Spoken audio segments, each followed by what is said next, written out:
اللهم صل وسلم وبارك على سيدنا محمد وعلى اله وصحبه اجمعين. ازيكم يا حبايبي، عاملين ايه؟ يا رب دايما تكونوا بخير وفي احسن حال. النهارده طبعا الفيديو معروف والجواب باين من عنوانه. النهارده بعمل معاكم طريقه السويت، وطبعا الفيديو ده للسيدات فقط. انتوا فاهمين وعارفين ان ده للسيدات، فده للبنوتات وللسيدات طبعا. ده طريقة السويت بدل ما تروحي تشتريه من بره بالغلا وبالكوا، والنهارده بقت بالشيء الفلاني بصراحة. عاد الوقت بتباع بالربع كيلو والنص كيلو والكيلو. فانا جاي اقول لكم طريقته سهله جدا وهتعمليه في البيت احسن ما تشتريه من بره، وبمقادير في قلب بيتك. يعني انت مش هتجيبوله حاجه من بره، هي المقادير موجوده في البيت. هتجيبي كوبايه سكر وكوبايتين ميه اللي انتوا شايفينهم دول وليمونه. وهقول لكم احنا هنعمل ايه. والله العظيم سهله خالص، يعني مش تاخد في ايدك حاجه. بدل ما تروحي تجيبها بالشيء الفلاني، يعني بكوبايه سكر من بيتك هتعمليها واحسن وانضف. هنا جبنا حلة زي ما انتوا شايفين، هنحط كوباية السكر وهنحط كوبايتين المية، وهندوب السكر كده في المية كده قبل ما تحطيه على النار. دوبيه كويس.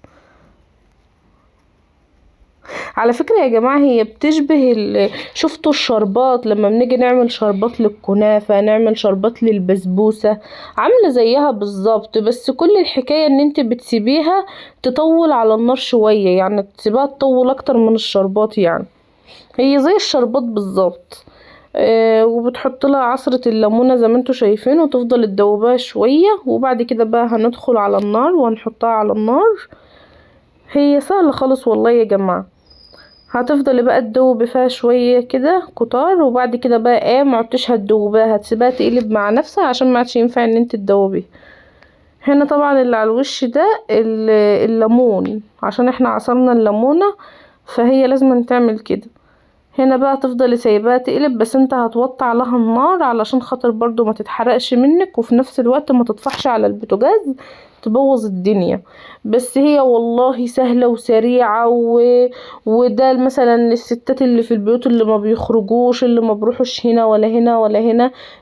دي تبقى في البيت لكم حلوة جدا، وهتعملها في ساعتها. وممكن تعملها كميات، يعني ممكن تعملي نص كيس سكر، ممكن تعملي كيس على ليمونتين مثلا او 3 ليمونات. يعني انت لو حابه تعملي كميه مثلا وتقطعيها وتعمليها في اكياس كده من بتاع اللبن، تجيبي كيس ابيض كده وتقطعيه وتجزئيه وتعمليها وتعمليها تقطعيها وتظبطيها وتعملي لك حتت كده في اكياس وتعينيها.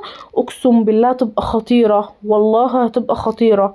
نصيحه مني يا بنات، جربوها ومش هتندموا عليها صدقوني.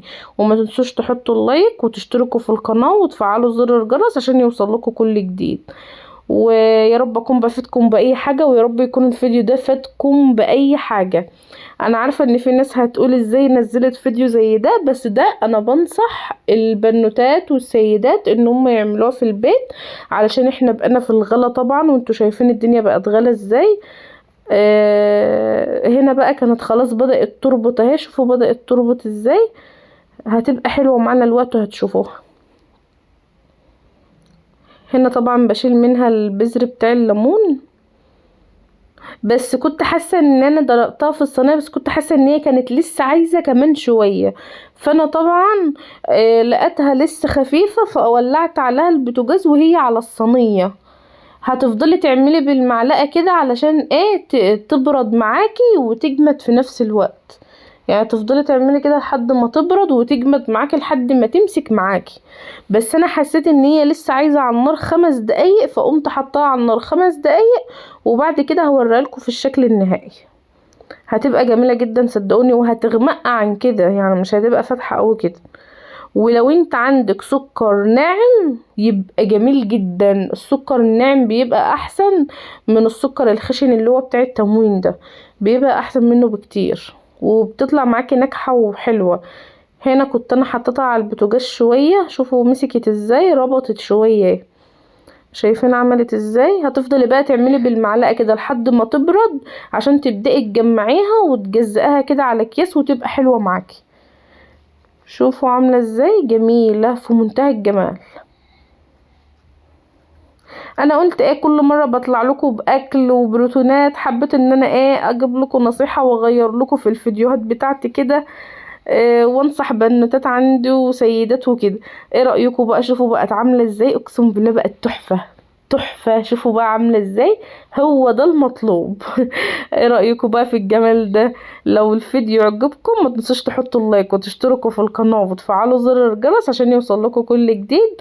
ويا رب يكون الفيديو عجبكم واكون عند حسن ظنكم واكون فدتكم باي حاجه، لو ان حتى تكون حاجه صغيره قد كده اهو.